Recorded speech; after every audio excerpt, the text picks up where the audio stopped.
Good morning, everyone, and welcome to the European Cross-Sub webinar. And we're still seeing a relatively slow session ahead of Jackson Hole with the PAL address. And bear with me, I'm just updating some stuff here on economic data. As we come into today, you can see nothing here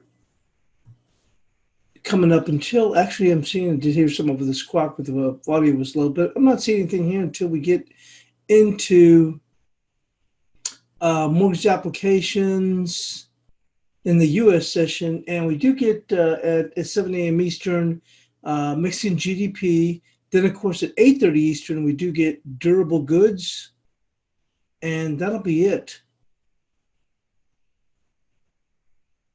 Bear with me.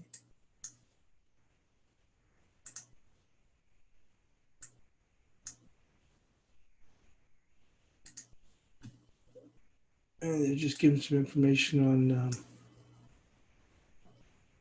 on Saudi oil supply holding below 9 million barrels. There's just some quick little audio lines that came across the squawk. But you can see here, we don't have anything here in the European session. As far as economic data, we do have mortgage application information at 7 a.m. Eastern in the States here. As I said, just to reiterate, Mexican GDP also at 7 a.m. Eastern, and then durable goods at 8:30 Eastern, and that'll be it.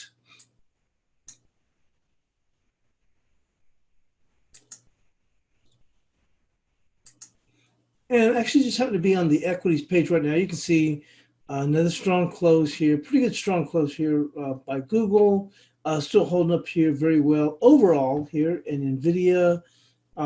Same here with Tesla. Facebook, new all-time highs in Facebook. So obviously you can see where we'll continue to get this push higher in equities. Strong close here in Microsoft. You can see right here at 216. Apple's closing just below 500. We had gotten up to that 261% retracement, remember, or projection, I should say, 261% projection, which took us up to 514. Saw the market pare back a little bit, but we are continuing to see highs, and we'll move into that.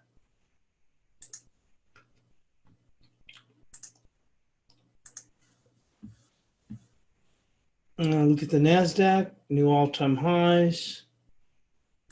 S&P's new all-time highs. The difference is we're not taking off like gangbusters. I mean, you can see here, this is just barely eking, but eking or not, nonetheless, we're still moving higher.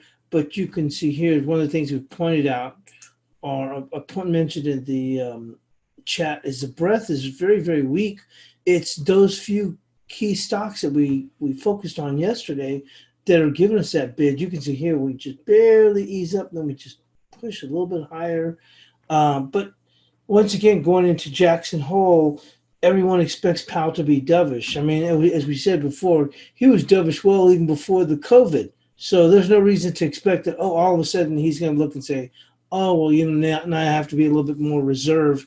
And also, speaking of COVID, as we mentioned yesterday, because there hasn't been an agreement with the COVID support between Democrats and Republicans, and there really is no reason to not expect them to be dovish.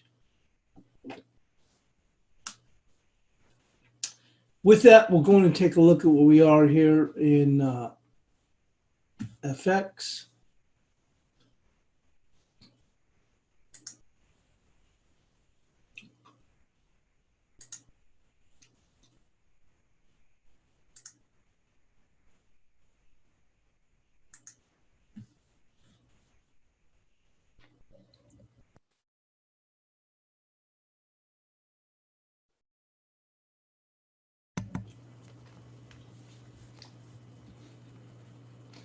Sitting here relatively quiet in a tight range here in the cash dollar index. Let's pull up the euro.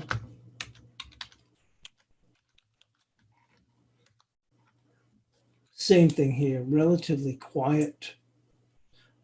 It's been interesting that since we have a down day, we made a move to push higher, at the beginning of the week, but then we finish on the low. So you're thinking, okay, now they're going to finally lean lower, possibly make a move down to 1739. Then we turn around and bounce back up yesterday, although in a fairly tight session. And then today we've just kind of come right back down. So we're just not making any real moves and not expecting there to be any definitive moves ahead of Jackson Hole. It makes no sense for anyone to take any positions of a definitive stance. Either way, whether you're bullish or bearish, one of the things that people are looking into is how much of it is priced in. If he is dovish, does the dollar take a dip here and then end up holding because we're so oversold to start with, i.e., contra to that would be the euro. Same thing with the equities. I mean, they pushed so far and the breadth has been so narrow. Although when you look at the stocks, the key stocks that are moving it, like Microsoft and Apple, including Facebook, and that's not only just in the NASDAQ, those are key stocks even in the S&Ps.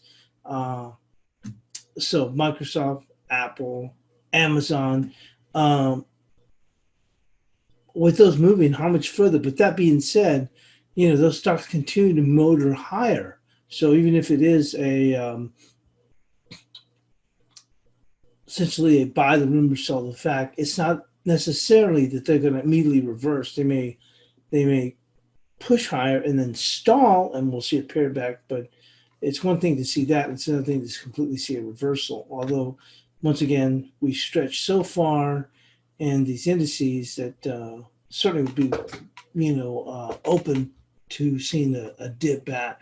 With that, we'll just go on and take a look at the news. Australian New Zealand dollars edge up, hold nerves ahead of Fed. The Australian New Zealand dollars nudged up Wednesday as risk appetite got a boost from positive Sino-US trade developments, although sentiment was cautious ahead of a key U.S. Federal Reserve speech. The Australian dollar was last up a shade at 71.97 after rising almost 0.5% overnight.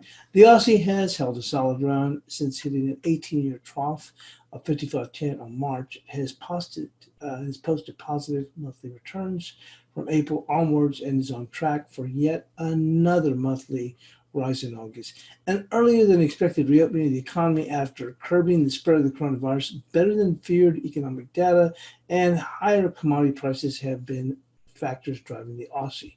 The latest leg came up as U.S. and Chinese officials reaffirmed their commitment to a phase one trade deal. These talks, a 6-month review of the phase one deal struck in January, were due early in the month, but has been delayed as tensions between the two countries remained highlighted, said Stephen Daly. News that a successful phone call had been made with both countries keen to further progress helped sentiment. New Zealand dollar added 0.1% to 65.55. The Kiwi has been worn down recently by a second wave of coronavirus infections in New Zealand's most populous city of Auckland, forcing it back into the lockdown.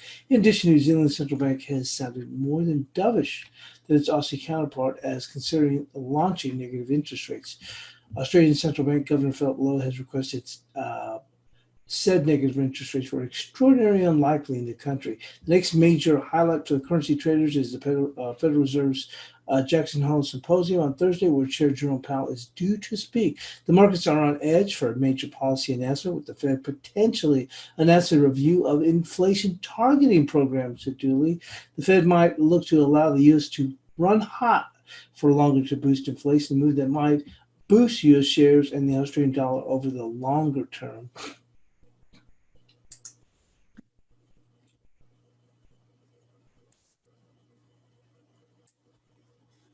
And onto the dollar. The dollar and the euro trade cautiously ahead of the key Fed speech. The dollar and the euro traded cautiously on Wednesday as investors refrained from taking risky bets a day ahead of the key speech by Federal Reserve Jerome Powell. Amid growing speculation, Powell could unveil a softer policy stance towards inflation at the annual Jackson Hole retreat on Thursday as investors are bracing to the Fed's possible new steps to prop up the U.S. economy. Either the chairman drops something juicy for reflationists, also known as the dollar bears, or the dollar rips higher for a few weeks. Stephen Ennis, strategist, said, I would never bet against the Fed sounding dovish during an easing cycle, he added. The dollar index, which tracks the greenback value against the basket of currencies, was up 16 tenths at 93.11 after taking a hit on Tuesday, following data showing the U.S. consumer confidence tumbling to the lowest level in more than 6 years. Data on Wednesday is forecast to show growth in the U.S. durable growth. Orders slowed in July, highlighting policymakers' concerns about the economy. A softer than expected Fed should revive the Fed doves, with a better than expected read would improve investor mood, but that should have a material impact on dovish Fed expectations, as it's clear to everyone that the economy needs a sustained support for posting good results. Against the euro, the dollar stood at 18.18, following a 0.4% decline in the previous session, and so on. With that, we'll just go move on to the analysis.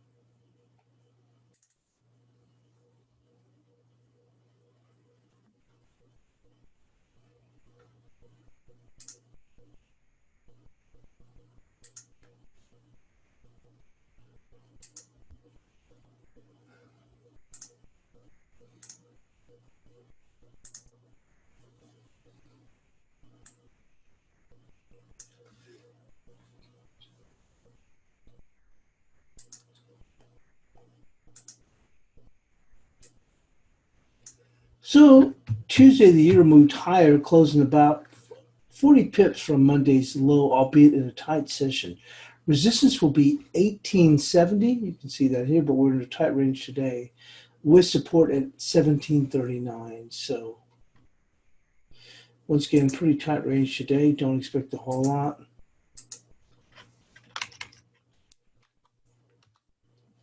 Probably just dither around ahead of that speech tomorrow onto the cable.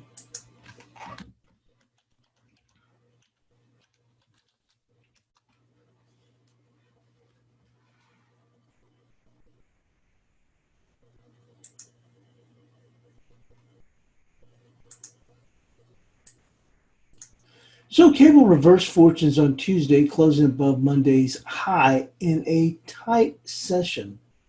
Resistance will be 3209 with support at 3060. So once again, look how tight we are today. And boy, look at that compared to the wild swings we were seeing just a few days ago.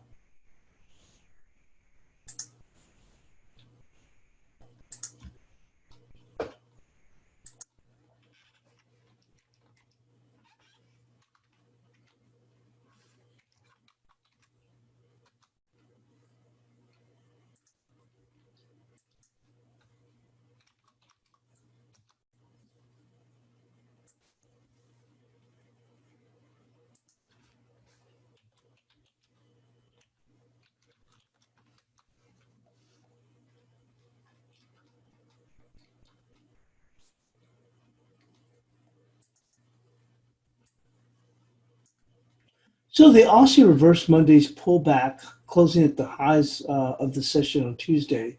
Resistance on Wednesday will be 72.26 with support at 71.36. And you see, look how quiet we are. Man. We are just not moving. But that's pretty much across the board.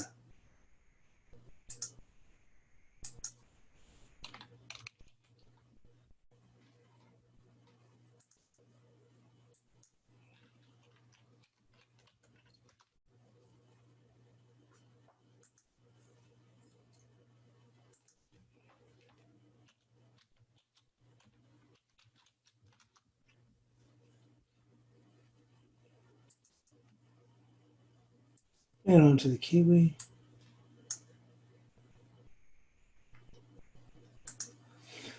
So the Kiwi closed Tuesday slightly higher in a relative light range. Resistance will be 65.77 with support at 64.71.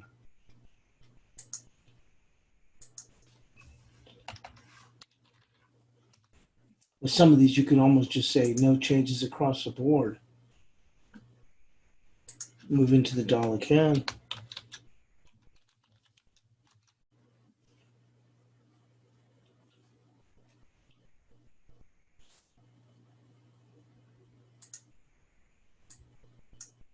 So the dollar CAD reversed Monday's gains on Tuesday, placing the pair back in jeopardy. Support on Wednesday will be 31.32 with resistance at 32.45.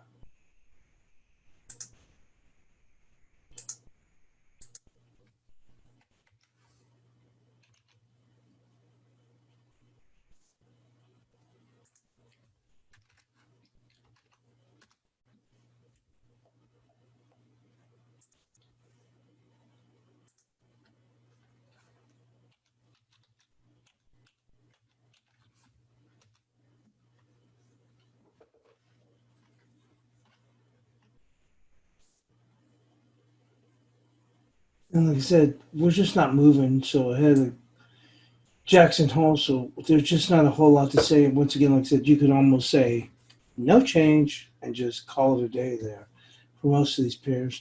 The dollar peso slid further on Tuesday with a likely move to test 21.72. Bias chart resistance will be 22.07. So, I mean, we're just exceptionally quiet here, trading what probably a 3 tick range, but you can see the 21.72 down here.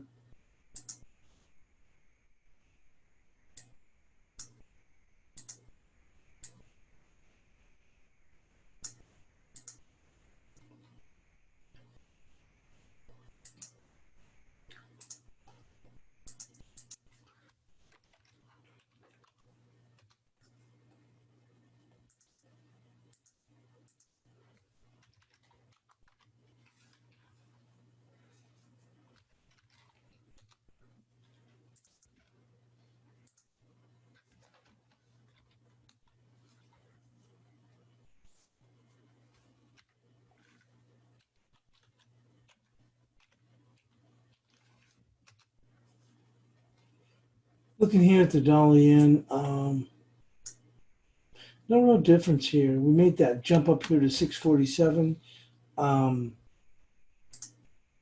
This you can see here, there's 647. That is going to remain resistance, and then on the downside, we can move this up to 592.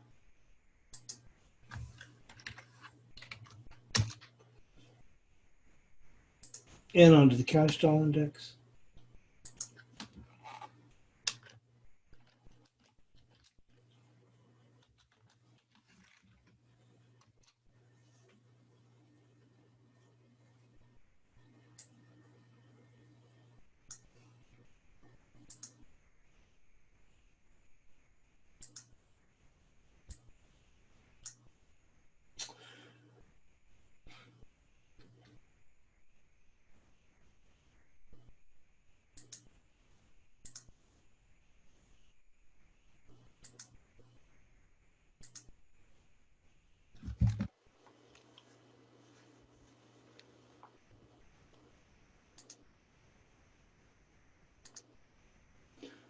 So the dollar index worked lower on Tuesday, following a bounce on Monday. The index is likely to remain quiet ahead of Jackson Hole. Resistance will be 93.50 with support at 92.68.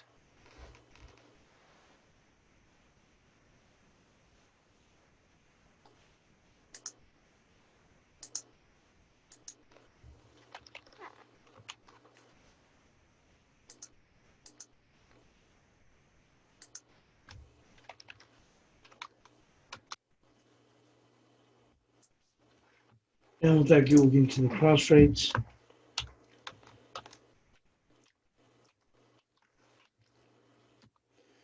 I am seeing the NASDAQ kind of push up a little bit higher here. What? Yeah, give it a little bit of a boost here.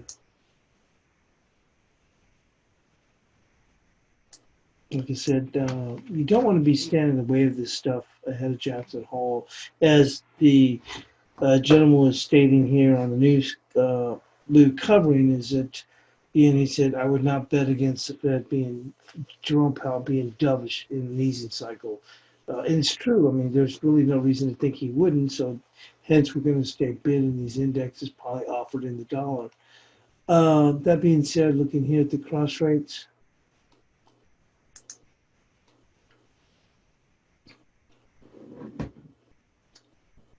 we have gone and pushed higher. Yesterday we had 69.54 resistance. Some good volume coming in here. See how these touches come across here. Is going to be at 69.94.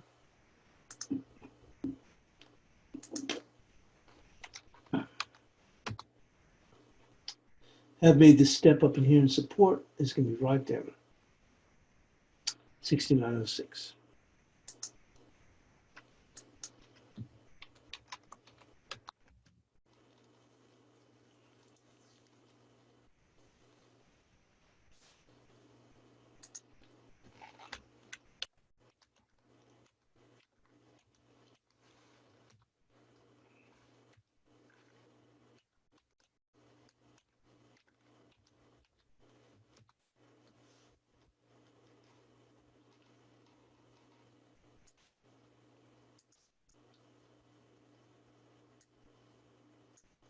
Looking at the euro yen.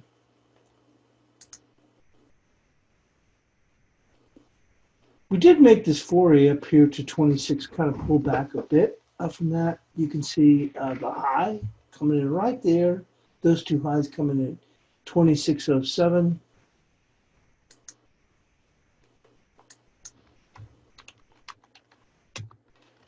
And on the downside, let's go and take a look at a 2 hour.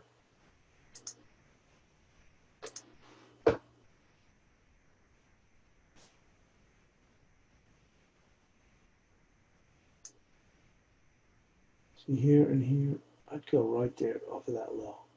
Well, it's actually a close high right there, which is 25.27.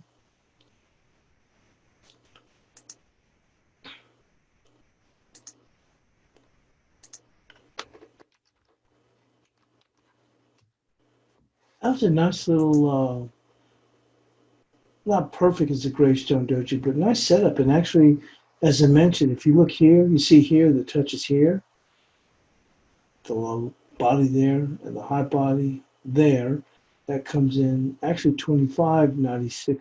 But we actually on the daily, we saw 26.07. We saw those highs running up there on the daily. So good confluence there. We're going in and take a look into the euro on.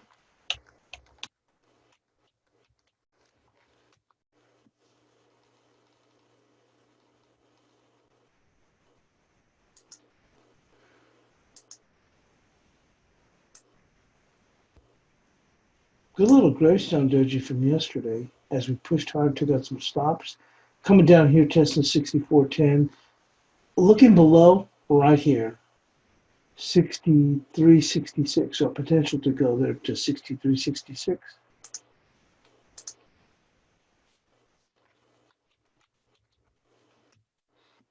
And on the upside, it's going to be right there, that close right here. You see this body here. It's going to be 64.57.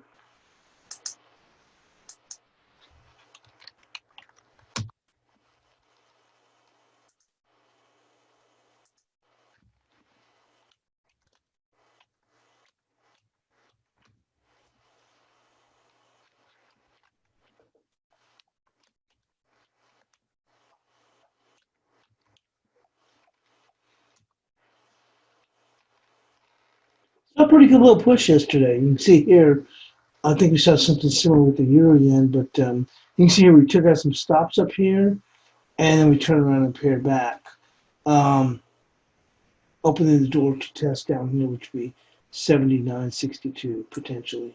There.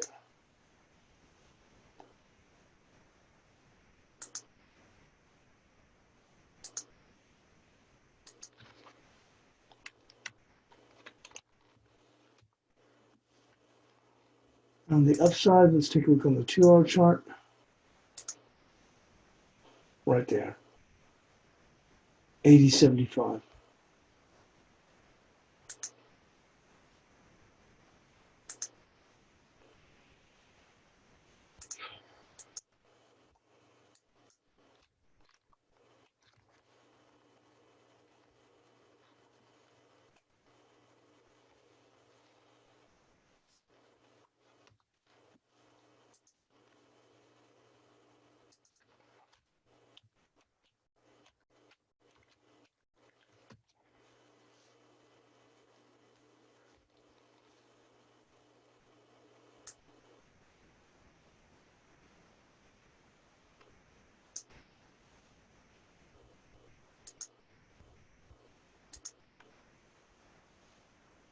Nice little push up in here above that 76.47.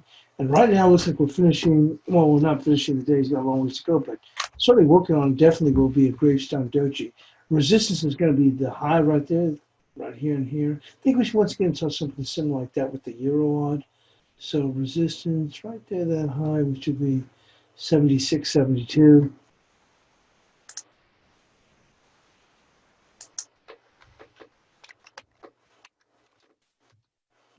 Likely to go on and test a little bit lower.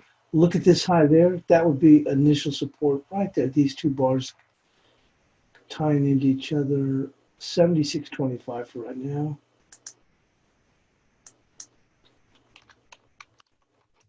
And moving on to the guppy.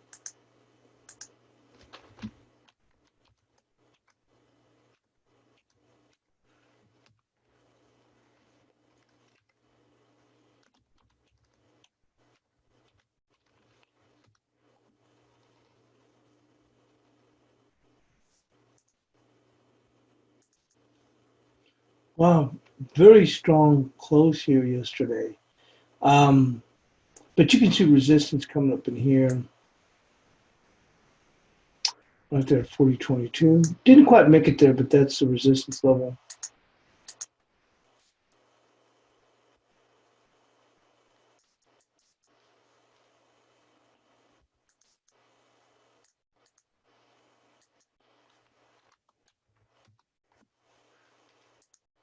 And support.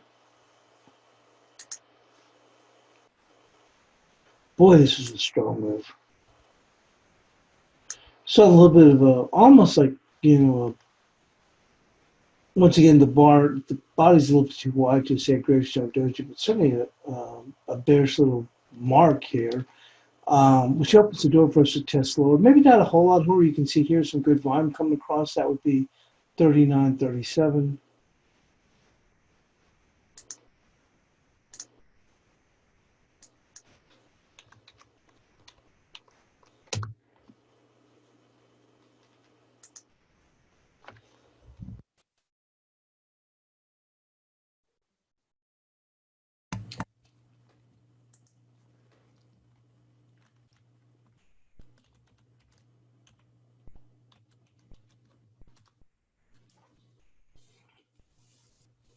And lastly, we'll wrap up with the sterling nod. Uh, Not really a whole lot of changes here. You can see that we're just middle of the road here. So it's not going to be any changes here on the sterling nod, none whatsoever. So that'll wrap it up for FX. We'll go and take a quick look at where gold is right now.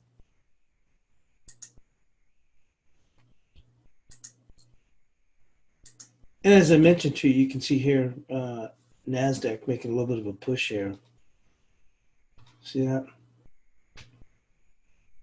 We may have actually got to new highs or close to it. Look at that. Yeah, it looks like we just eked out new all-time highs just now. And that's what I'm saying. You don't want to stand in the way of this ahead of Jackson Hole. I mean, it's kind of frustrating if you just, unless you just want to just buy it and just keep a real tight stop. But I'm saying we're not seeing that good two-way action, but there's no sense to stand in the way. I mean, you just have to wait, and better to trade the reaction. If we do see, if that does come to play out, then we'll see a move, and then we'll see whether or not that move stalls, or you can try and play the push into new highs. We've already hit some pretty key key levels. This was 161% from the March lows, and we're still above that. So you have to wonder, holy smokes, how much further can it push?